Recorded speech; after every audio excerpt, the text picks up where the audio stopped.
Buenas, ¿cómo están? Bienvenidos, bienvenidas a este nuevo video explicativo acerca de política educativa. En esta oportunidad vamos a trabajar con la ley 1420, así que les voy a pedir por favor que busquen ya la ley 1420 y también los materiales que acompañan esta sección, entre los cuales vamos a encontrar el texto fuente de debates parlamentarios, que es un texto muy corto, y aparte vamos a trabajar con el texto de Florencia Finnegan y Ana Pagano como explicativo acerca de la ley. Vamos a empezar básicamente por lo que necesitamos ya para la construcción del parcial. La ley 1420, como ustedes sabrán, es la primera ley de educación nacional. Se conoce como la ley 1420, ley de educación común. Fue sancionada en 1884, estando en la presidencia Julio Argentino Roca, el cual conocerán por también ser un personaje histórico vinculado al genocidio de los pueblos originarios en la mal llamada campaña al desierto. Así que vamos a tener un contexto bastante particular dentro de la ley 1420, que está vinculado a un régimen oligárquico liberal, a una, digamos, extensión del territorio y genocidio de pueblos originarios, además de la configuración del Estado Nacional y de un régimen de acumulación económica vinculada al modelo agroexportador. Todos estos datos hacen al contexto de la ley 1420, hacen a que podamos entender y mejorar nuestra visión acerca de cómo funciona un proyecto político pedagógico anclado en una mirada de Estado Nacional. Lo primero que vamos a considerar entonces dentro de esta línea que vamos a empezar a trabajar es justamente que la matriz epocal pedagógica hace que pensemos nuevamente en la figura de Sarmiento, en la figura del normalismo, en la idea de civilizar la barbarie, ¿no? ¿Qué pregunta? ¿Cómo? Acá lo tengo, Sarmiento. Yo no sé qué ha hecho esa gente por nosotros. Nuevamente volvemos a esto porque es la matriz de la escuela argentina y básicamente se plasma en el texto legal de la ley 1420 con esta idea de higienismo. No es que aparece tal cual la idea de vamos a civilizar la barbarie, sino que aparece con un lenguaje jurídico que nos permite inferir esa idea de que justamente acá se ve depositado ese proyecto sarmientino. Es más, Sarmiento es ministro de Educación para la época y es uno de los que participa en los debates parlamentarios, en los congresos pedagógicos que anteceden a la promulgación de la ley. En vista de esto, un texto que trabajábamos era de Isabelino Siede, que manejaba justamente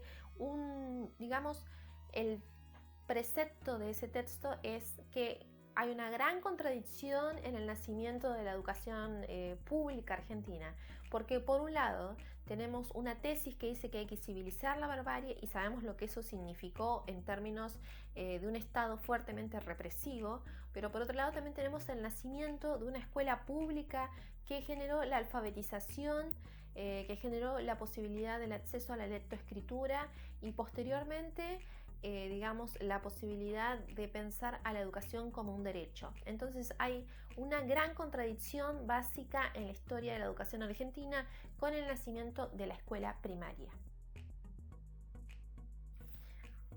El primer texto que vamos a trabajar está vinculado a los debates parlamentarios. No sé si se va a ver al derecho o al revés. Pero bueno, este debate parlamentario es una fuente, antes de la sanción de la ley, como ustedes sabrán, en nuestro sistema político se hacen debates parlamentarios donde se participa en la discusión de cuáles serán las características que tendrá esa ley y básicamente hay una gran discusión en el comienzo de la ley 1420 vinculado al papel de la Iglesia, de la religión dentro de la educación. El debate va a ser entre liberales y conservadores en torno a la laicidad o la no laicidad de la educación. En esta fuente de Campobasi van a encontrar algunos argumentos de dos diputados, uno conservador y otro liberal. Vamos a aclarar enseguida ya el posicionamiento. El sector conservador consideraba que el Estado no tenía que hacerse cargo de la educación, sino que era justamente la familia como núcleo principal de la sociedad y por lo tanto daba un gran fuerte lugar, digamos, al papel de la Iglesia en la educación integral de la persona. Vamos a encontrar entredichos que dice que si la escuela es laica va a ser una perversión de la infancia. Vamos a encontrar algunas palabras vinculadas a qué va a pasar ahora que el Estado se va a hacer cargo, y que hacen mucho ruido quizás si queremos hacer un análisis con las situaciones que han pasado en torno a la educación sexual integral. Cuando lo lean van a ver que hay una correlación muy grande, quizás en algunos argumentos, en esto de la educación de mis hijos me ocupo yo. Ese básicamente es el discurso conservador. Por lo tanto ven como un peligro el avance del Estado como rol principal organizativo de la educación. Y por otro lado vamos a tener el discurso liberal, apoyado básicamente en las ideas de ya los que vienen de la generación del 37, la generación del 80, Sarmiento, Alberdi, que consideran que la educación tiene que ser laica, vinculado al modelo europeo, que es mejor justamente empezar a separar las cuestiones estatales de las cuestiones eclesiales, y eso vamos a ver que se presenta con mucha fuerza en los discursos liberales. ¿Quién triunfa al final? Bueno, la historia nos dice que el discurso liberal triunfa, digamos, después de mucho tiempo, porque hay un debate, después hay un congreso pedagógico que se sigue pensando si sí o si no, y básicamente en el texto de la ley vamos a darnos cuenta que no aparece la palabra laica. Si ustedes rastrean no van a encontrar la palabra laicidad en todo el texto de la ley, sino que justamente se infiere que la escuela pública es laica, pero se infiere, no aparece en el texto. Ahora sí, vamos a trabajar con el cuerpo de la ley. Es una ley bastante corta, son solamente 7 carillas. Hoy en día, el texto de la ley no va a ser nada en comparación con la ley federal o la ley música de terror.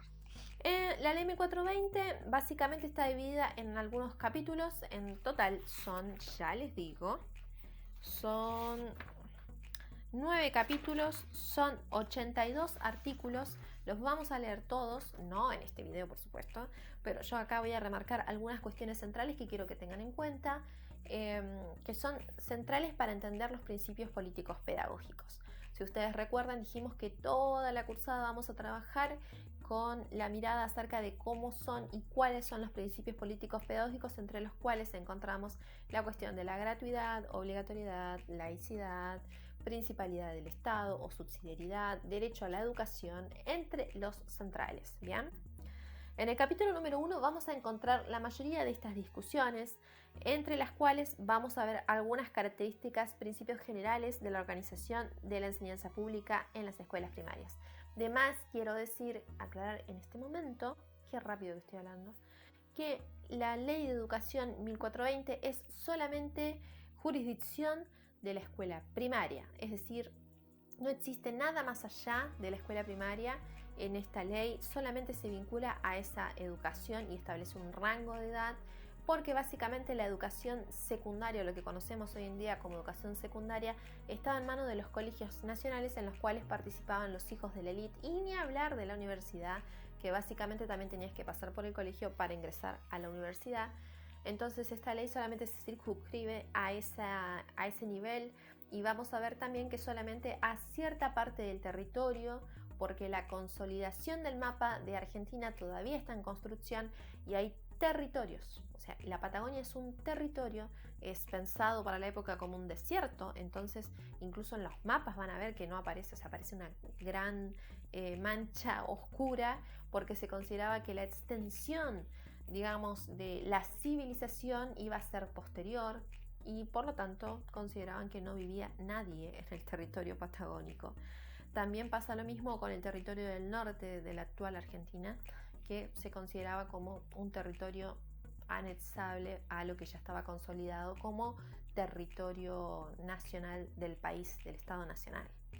Que en el artículo 1 ya aparece la idea de que la escuela apunta a favorecer y a dirigir simultáneamente el desarrollo moral, intelectual y físico de todo niño de 6 a 14 años de edad. Acá ya vemos la cuestión del corte de las edades y del nivel justamente. Y vamos al artículo número 2, que acá tenemos todos los principios políticos pedagógicos, que dice: la instrucción primaria debe ser obligatoria, gratuita, gradual y dada conforme a los preceptos de la higiene. Este artículo tiene todo, porque básicamente establece que esa instrucción, vamos a hablar de instrucción, no de educación, va a ser obligatoria. Acá podemos inferir, y es más, nos van a ayudar las autoras Finnegan y Pagano, porque justamente el fin de la escuela primaria argentina con el que nace, que ya lo venimos charlando en historia, en pedagogía, en sociales seguramente, es la homogenización de la sociedad. Es la búsqueda justamente de la civilización. Y en base a eso, lo central no va a pasar por qué se enseña en la escuela a nivel, digamos, académico, álgebra, geometría, si bien después lo nombra. Lo central va a ser, el eje está puesto en la nacionalización, en la construcción del ser nacional, en la homogenización de esa población. Por lo tanto, se busca básicamente que eso sea el fin de la escuela primaria y bajo los preceptos de la higiene.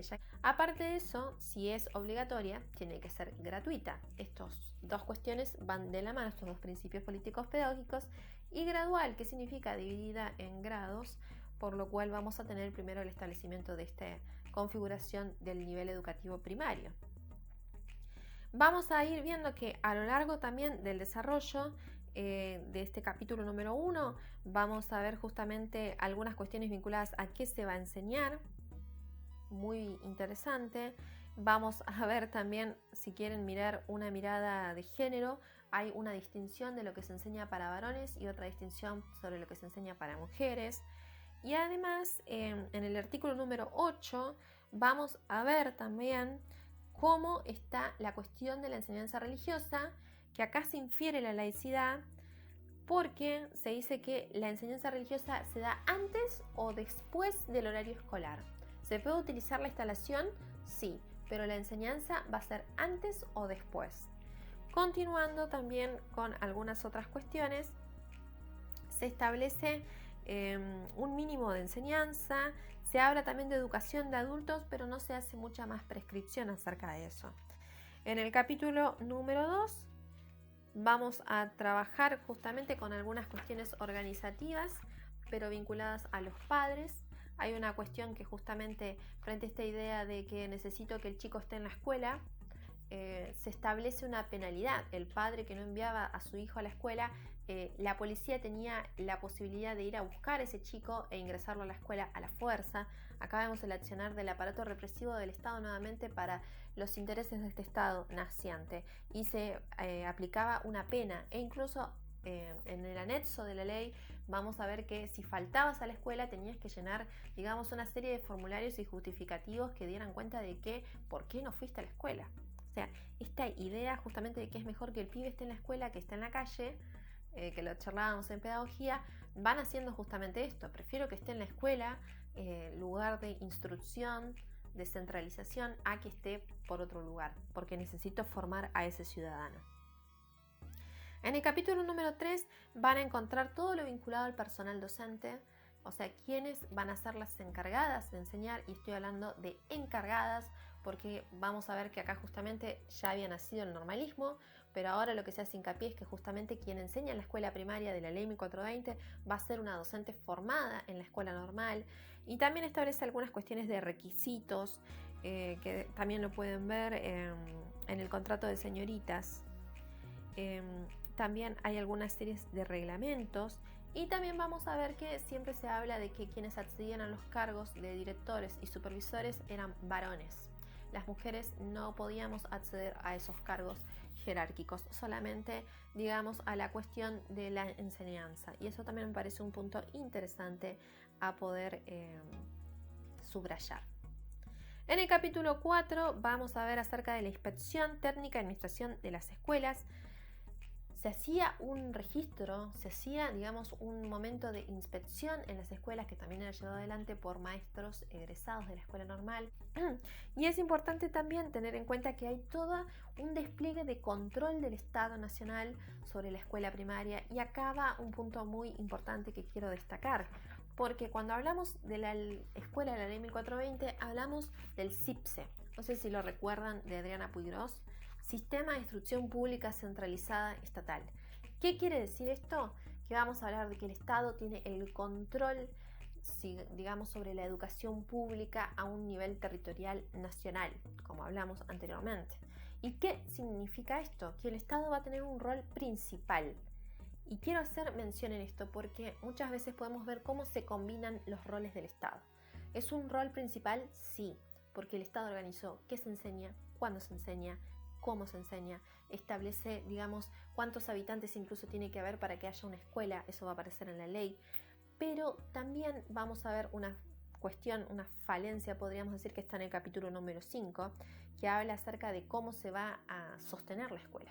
Porque si bien el Estado va a invertir en la construcción de escuelas y lo va a hacer fuertemente con la ley Laínez posteriormente en 1905, que se habla de expandir territorialmente el sistema de instrucción, hay también un fuerte juego de que el Estado después no va a financiar realmente la concreción de la educación pública. Por ejemplo, eso lo vamos a ver en los sueldos de las docentes, en las primeras huelgas, en el abastecimiento de lo que necesitaban las escuelas para funcionar, en los útiles, por ejemplo, y vamos a ver que se combina una forma de política filantrópica, van a decir otros autores que no vamos a leer por una cuestión de tiempo, que hacía que muchas escuelas buscaran padrinazgo, es decir, que alguien me apadrine la escuela para poder brindarme las cosas que necesito para poder enseñar. En el capítulo número 7 van a encontrar algunas cuestiones vinculadas nuevamente al rol del Estado, a la administración de las escuelas y siguiendo así en el capítulo 8 algunas cuestiones de responsabilidad de directores, inspectores, colegios particulares. Y para eso llegamos al capítulo número 9, que es el capítulo número final, en el cual van a encontrar varias cosas. No tiene, digamos, como un tema central, sino que son esos anexos, esas disposiciones generales que se pueden analizar a la luz de todo lo que venía en el cuerpo legal anterior. Y para terminar de cerrar todas estas cuestiones de principios políticos pedagógicos, van a trabajar con el texto de Florencia Finnegan y Ana Pagano, que va a explicar justamente esta construcción de cómo el derecho a la educación aparece en la ley 1420. Y acá vamos a hacer una salvedad muy importante. Es el comienzo de la escuela pública, pero también es el comienzo, digamos, de pensar a la educación como un derecho. Si bien el derecho va a ser individual en la ley 1420, es decir, cada una tiene que hacerse cargo del cumplimiento de ese derecho, porque el Estado lo que va a brindar va a ser el acceso a la escuela primaria, pero después no va a brindar su permanencia y su egreso o ese acompañamiento, digamos, para poder llegar a ese fin de proceso. Mi teléfono me cortó la grabación porque dice que no tiene más espacio. Así que bueno, vamos a tener que despedirnos. Lo último que estaba diciendo era que justamente la ley 1420 no asegura el acceso a un nivel siguiente. Y es más, vamos a ver, no acá, pero quiero que lo tengan como dato, que después, hacia 1916, aparece la reforma Saavedra Lamas. Incluso es un nuevo intento de los conservadores, porque no es que esa gente se queda quieta, nunca se queda quieto el conservadurismo, de intentar decir, no, vamos a hacerle un recorte a la ley 1420, vamos a ver si podemos hacer un trayecto distinto y diversificar, porque ¿qué estaba pasando para la época? Estaba avanzando mucho, digamos, la educación, y el conservadurismo siempre ve peligroso eso como posibilidad de ascenso social.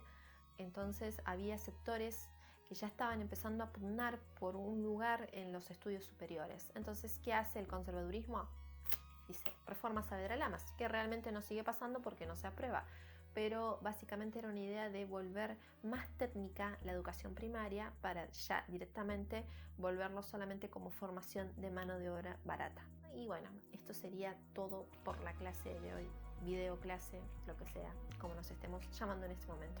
Así que bueno, nos vemos. Pero antes de eso, por favor, suscríbanse al canal, pónganle un me gusta al video, porque la verdad que nos cuesta tanto hacer estos videos. Y todavía seguimos en la campaña para hacer pelo Pantene, para que Pantene nos auspicie este momento. Así que pónganle un me gusta. Lo de Pantene es una broma, pero lo del me gusta es verdad.